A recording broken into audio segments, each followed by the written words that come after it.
I will be running for president of the United States of America.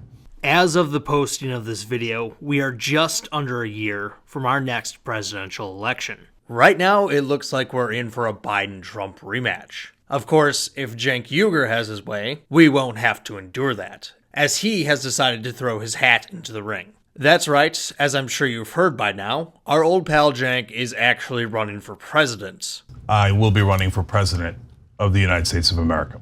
Jenk's goal is to win, of course, but he also thinks that by getting in, he may be able to force the hand of other candidates who he thinks are more likely to beat Trump than Biden is. So I am running as a proxy. I'm running to win, but I'm also running as a proxy for any other candidate. We have got to get Biden out of the race. Thank you for winning in 2020. But if he loses this time around, it's not just his problem, it's all of our problems. I actually think democracy is on the line.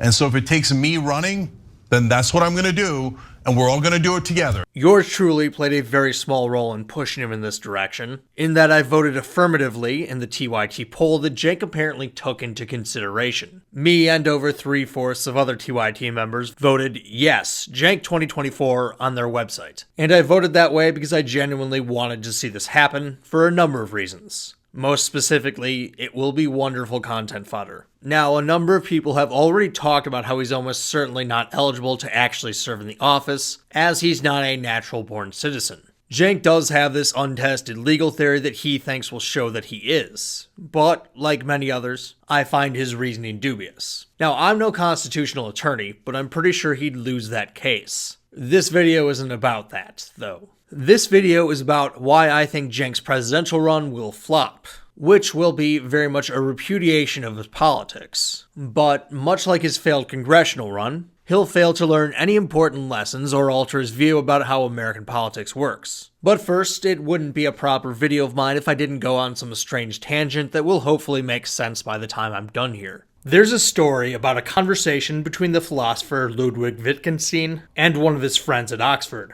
And like most stories like this, it's probably apocryphal, but I don't really think that matters. Wittgenstein asked, why do people always say it was natural for man to assume that the sun went around the earth, rather than the earth was rotating? Wittgenstein's friend answered the way most of us, including me, would answer when confronted with this question. Well, obviously because it just looks as though the sun goes around the earth. To which Wittgenstein responded, right, and what would it look like if the earth was rotating? I love this story because it's a great reminder that something that seems so obvious and intuitive to us can be completely wrong. In fact, sometimes our intuitions lead us to conclusions that are exactly backwards. There's nothing intuitive about the earth rotating. You don't feel yourself moving at 1,000 miles per hour, even though you and everything around you is. Meanwhile, you see the sun move from one end of the sky to the other every single day. Of course, the sun is moving, just not the way we thought it was back then. Some people look at the things people used to believe and laugh, whereas I find it all humbling. I almost certainly would not have believed any different had I been alive before we discovered heliocentrism. And I have no doubt I believe a good number of things to be true that people in the future will ridicule. Now, how do we know that the model of the solar system that most of us were taught in school is the correct one? Well, I actually don't know. Like most of you, I just take it on authority. The people who I think are experts in this sort of thing say so I believe it. I was also taught my whole life that the earth is round, and I believe that to be true. But I doubt I could beat a flat earther in a debate, because they're way more invested in it than I am. Their odd curiosity would likely trump my passive acceptance of authority most days. That doesn't mean they're right, though. So, how can we, and I'm guessing most of you are like me, in that you haven't really looked into the finer points of cosmology, know that the prevailing model of the solar system is accurate, outside of just taking it on authority? Well, one good indication that a model must be onto something is whether it yields accurate predictions. The fact that the current model of the solar system can predict astronomical events, like eclipses, with pinpoint accuracy, is a decent indication that the model is somewhat accurate. It's not ironclad proof. Apparently, the geocentric model can actually yield a lot of accurate predictions, but it's a good indication. And as I understand, the heliocentric model ultimately dethroned the geocentric model because the former was able to yield more accurate predictions more frequently. And with accurate predictions comes tangible utility. Once we understand how things work, we can make them work for us. You may not believe in Einstein's theory of relativity, much less be able to describe it in any meaningful way. I know I can't. But you wouldn't be able to watch this video without it. The mathematics of the theory are programmed into the satellite that is feeding your smartphone a signal. Again, this is not ironclad proof that the theory of relativity accurately describes a property of the universe, but it does lend a lot of credence to it. It's pretty difficult to bluff a satellite into space. Unfortunately, not all fields lend themselves to such rigorous tests as do the hard sciences. Economics, something I do know a thing or two about, is notorious for bad predictions. An economy is the ultimate rat's nest of variables, one of which is the trickiest of all, human behavior, such that it's impossible to isolate a variable and say that it caused something to happen. Let's say a state raises the minimum wage, then youth unemployment goes up. Did one cause the other, or were both caused by something else, or are they not related at all? That's really difficult to say definitively. That's not to say there aren't better or worse ideas in economics, or that we can't know anything, or that there aren't other ways of determining what's more likely to be true. It's that knowing what's true is more difficult because the field does not lend itself well to rigorous testing. Politics is much more similar to economics than it is physics, in that it's really difficult to establish a causal relationship. Did Hillary Clinton's basket of deplorables comment cost her the 2016 election? Most people would agree that it hurt her. But would she have won had she not said it? Unless we could watch some parallel universe where everything else is the same except for her not making that comment, that's an impossible question to answer definitively, and it will always be a counterfactual. The tricky nature of politics has enabled an entire industry of Monday morning quarterback pundits. News media, both legacy and new, is filled with talking heads insisting that if the people in power had just listened to me, they would have won. And since there's no way to definitively prove them wrong, they can pretty much always say that whatever happens is a vindication of their theory of politics. If you watch this channel, you know that one of the core tenets of the online left's dogma is that the country is yearning for progressive policies. The first chapter of Jenk's book, Justice is Coming, is devoted entirely to making this point. And because progressive policies are so popular, running on them should make a politician's victory a slam dunk. And while most of the online left is simply happy to shout this into a camera, Jenk, much to his credit, actually had the courage of conviction to put these ideas to the test by running for Congress back in 2020. Now, as much as we make fun of Jenk for his dismal performance in his congressional race, his initial decision to run wasn't a crazy one at the time. Jenk is on a popular internet news show, which does give him a level of name recognition and access to resources that most people don't have. And if you remember correctly, this was prior to most of the big beefs TYT had with the rest of the online left. So TYT still had lots of support with their internet friends. As we've learned several times over, and not just from Jenk's example, internet popularity does not lead to electoral success. But still, I guess it's better than not having it, which none of his other opponents did have. Furthermore, Jenk was running for a jungle primary and a California special election. This means he only had to be one of the top two candidates in a race that wasn't going to have much turnout. So, by conventional wisdom, he wasn't a terrible candidate. As it turns out, all of this was only enough to get him 6% in the race. Again, I give him credit for actually putting something on the line, rather than just being an armchair quarterback. And as far as I'm concerned, Jenk's loss is a pretty harsh repudiation of his political theory, but he didn't take it that way. By his logic, he should have been a shoo-in. He was able to raise a lot of money from his audience, which is the most important thing in politics according to him. Politicians get their power from their ability to raise the most amount of money. That's because 95% of the time, whoever raises more money wins. They logically conclude that money is the key to success. I've criticized this talking point because I think it's misleading. But again, we're going by Jenk's logic here, not mine. He showed strength and a willingness to fight, which is what the voters respond to. And most importantly, he ran as an unapologetic progressive, which is what the country is clamoring for. And all of this got him just over 10,000 votes. Now, my friend Sean over at the channel Actual Justice Warrior accused Jenk of not learning anything from his race. The only thing that people can say about you, Jenk, is that at least you attempted to run But the thing is, you learned no lessons from that campaign, like the fact that YouTube subscribers don't translate into actual voters. Sorry, Sean, but that's simply not true. Jenk finally learned that name recognition matters in politics, and was convinced that he discovered this. Look, my election taught me a lot of things. Most important lesson, and Anna, when we talked about it in one of the post games, you said, hey, Jenk, that's obvious. That's what we learned in Politics 101, which is, but I think you're totally wrong, okay? So let me explain, okay? No one on TV, none of the political strategists, none of the consultants knew the most simple fact about politics, which is it's branding. Most of it is name recognition, the rest of it is mass media. There are depressing facts that rise from that, but go ahead.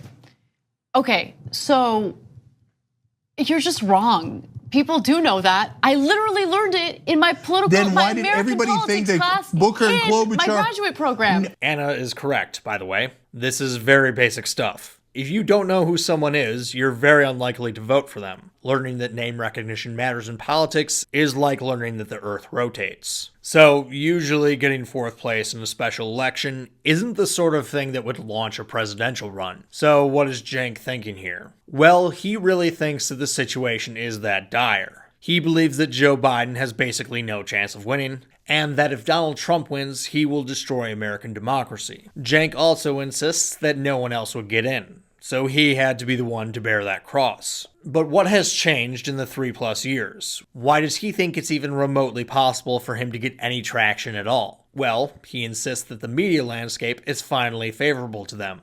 What makes you think that anything would be different this time around, given the way the media treated you, given the stunts that the Democratic Party pulled against you? In order for your plan here to work, you just said it. If you start seeing support for you, 20 to 25% of the vote, that seems like you got that support, then maybe there'll be actual pressure for Biden to step down and not seek re-election. But what makes you think you're gonna get anywhere near that, considering what you've already experienced with the media's treatment of you? Now, in terms of why it's different in terms of being able to break through. In the congressional run, we couldn't break through. Why not? Because they smeared me. And by the way, if I read the LA Times article and I was a voter in the 25th congressional district and I heard nothing else about me, I would have voted against me. Because the lies and the smears in there were unreal. I mean, they said I was anti-Muslim. I wouldn't vote for a guy who's anti-Muslim. They didn't tell people that I'm actually Muslim, that my background's Muslim, right? Etc. So, but this time, it's a little bit different media dynamic. So now we have a great number of online shows. We have more liberal outlets, conservative outlets, independent outlets, mainstream, like you name it. We've got every kind of outlet there is in online, in radio. I talked earlier in this video about how making accurate predictions is a useful measure for judging the validity of someone's theory. So I'll go ahead and make one. Jenk will not get anywhere near the nomination, much less the 20% he's hoping for, and he'll blame the media for him not winning. It's not that he fundamentally misunderstands the electorates, or that he doesn't get the motivations behind why people vote. It's that he just didn't get a fair shake. And if only he had, he would have won, because the country really wants a progressive as president. Also, Jenk's presence in the race won't get other Democrats to hop in. As Sagar and Jody pointed out, if what Jenk says is true, RFK Jr. getting as high in the polls as he did should have sparked such a movement, but it didn't. RFK Jr. is at 20%. Marianne's at like 10%, something like that. No, but RFK Jr., first of all, he's not at 20 anymore. He peaked at 20 for a brief moment until Democrats found out he's not a Democrat. Okay. Then he went. Then he dove down. And Marianne got butchered by mainstream media. They made up things about crystals, etc. So I love Marianne. If she could somehow break through media, great, wonderful, etc. But it's taken a while and she hasn't broken through yet. So we need someone to be super aggressive. And if let me ask you this way. If you get, again, anyone, it doesn't have to be progressive, gets to 20 or 25, an outsider, right? This whole town panics and Newsom and Whitmer go in immediately. I do think Is there's that a right? possibility of I don't know, because it already happened with RFK, and they just ignored him, and they went after him, and that was before when they were convinced that Biden was going to win, and RFK, everybody knew was a flash in the pan because he's not really a Democrat. Maybe. There's also another glaring problem here, the timeline. The first primary contest that counts for the Democrats is South Carolina, which is less than 3 months away. That's not enough time to mount a campaign, much less get on the ballot. I couldn't find the official deadline for getting on the ballots, but it can't be too far off. So Jenk's theory doesn't even work well on paper. And given that Jenk loves to blame the media for constant progressive losses, Progressives are allowed almost nowhere in corporate media. The right-wing media only allow fake leftists like Tulsi Gabbard on their air, and their role is to pretend they are on the left but agree with right-wing policies. These appearances look like pathetic hostage videos. Watching former progressives dancing for the amusement of Tucker Carlson is one of the most stomach-churning experiences of my life. And mainstream media hate progressives even more. why does he think the general election would be any different? Does media coverage not matter in a presidential election? Oddly enough, I was going to use a football analogy here, but Jenk beat me to the punch when he went on Crystal Kyle and Friends. So I don't know if you guys are football fans, but these days the Raiders aren't playing well. So if you say Trump's like the Raiders, come on, anybody can beat the Raiders. So let's just put up anyone we want in the Super Bowl and we'll win. I'd say, whoa, what are you doing? Why would you put up the Bears? The Bears are the only ones that could lose to the Raiders. Why don't we put the Chiefs up against the Raiders? Granted, that would not be a Super Bowl. I get that. They're both in the AFC. But play the Chiefs. Run the Chiefs. Don't run the Bears. Why are you picking the worst candidate when you could pick a perfectly great candidate? Of course, we don't pick who plays in the Super Bowl. Football teams have to beat one another to get there. Similarly, no individual person picks who a given candidate will be. The candidate has to win a primary or caucus, or in the case of the presidential election, multiple contests. And in these contests, progressives lose to the establishment candidates over and over and over and over. And the left doesn't like these results, so they shout rigged and they pretend like it doesn't count. And that the whole thing was just a contrivance of elites rather than the results of a democratic process. No, the better football analogy for progressives would be this. The 1-7 Carolina Panthers saying, I know we got whooped by the Dolphins back in October, but that only happened because the refs were unfair to us. If we meet them or some other team in the Super Bowl, we destroy them, because for some reason the refs wouldn't be unfair to us there. To continue this analogy, if the Super Bowl is a presidential election, and Joe Biden is the Kansas City Chiefs, and Donald Trump is the Philadelphia Eagles, comparing Jenk with his 4th place finish in a special congressional election to the Carolina Panthers just isn't accurate. I think he's more akin to the JV squad at a special ed school.